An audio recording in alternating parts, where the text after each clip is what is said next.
pick this highlight up. Cubs, Blue Jays, game 2 in the bottom of the 3rd. Justin Steele out there dealing. Vladdy Jr., he's got that professional DNA running through his blood right there, and this is a professional piece of hitting. It would play Dalton Varsho. Blue Jays up 1-0. Yeah, that's just a nice piece of hitting. It wasn't a bad pitch by Steele. He had that good cutter working today, back door, but that one just got in on Guerrero's hands and got a base hit to right. Top of the 4th, number 24 on an absolute heater, Cody Bellinger. This one drilled.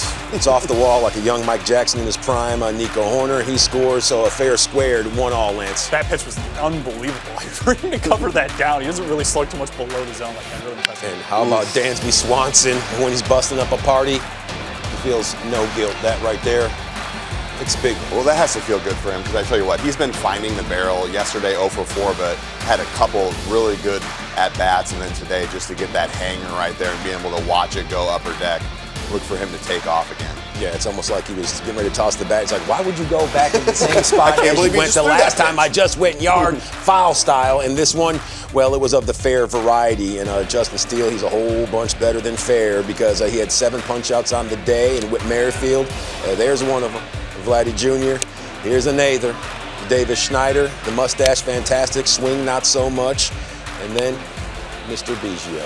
Oh, my goodness. Look at this. He was absolutely dialed in. His stuff, only 2-pitch mix, it was working. It was. You see slider view to 86, 85, 87. That's a couple of ticks higher than he normally is on the offering. I really think it helped him. That it is. Bottom 5th, they call him Hit Merrifield for a reason because my man is professional at every turn of the corner, and this ball drum swing. Yeah, maybe you should have thrown another slider there, but tried to sneak the fastball by you. Like you said, Steele is feeling good today, 94, 95 mile an hour, but Merrifield didn't think that he got that one, but dead center right there. Apparently he just said, I golfed it out. Oh, it's looking like Ryan Sweeney on a weekday at Crest Creek. Bottom 6, MLJ in a jam with 2 outs. Santiago Espinal. This one, GRD. And if acronyms aren't your thing, that's a ground rule double, Lance. Yeah, it's tough. He did not have splitter feel to me in watching that AB. He went sinker, cutter, cutter, sinker. That's not his best mix. Yeah, ball game knotted up at 4. Then Cody Bellinger.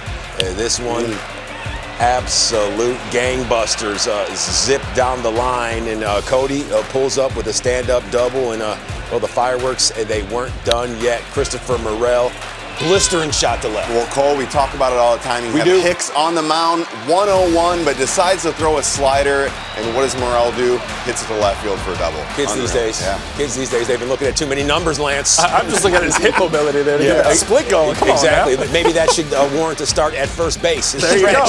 Filthy, just like Adbert. That to Merrifield, who was 1 for 4 on the day. And then Mike Tauchman coasting to that as the Cubs, they win a close one, 5-4. That is your final tally, and they're getting closer to 500 in those one-run contests. They're now 13-14. You see the 5-4 win, despite being out-hit by the Toronto Blue Jays. A feather in the cap of David Ross and the Cubs. And Cody Bellinger, 22 RBIs since July 22nd. He has been absolutely on fire.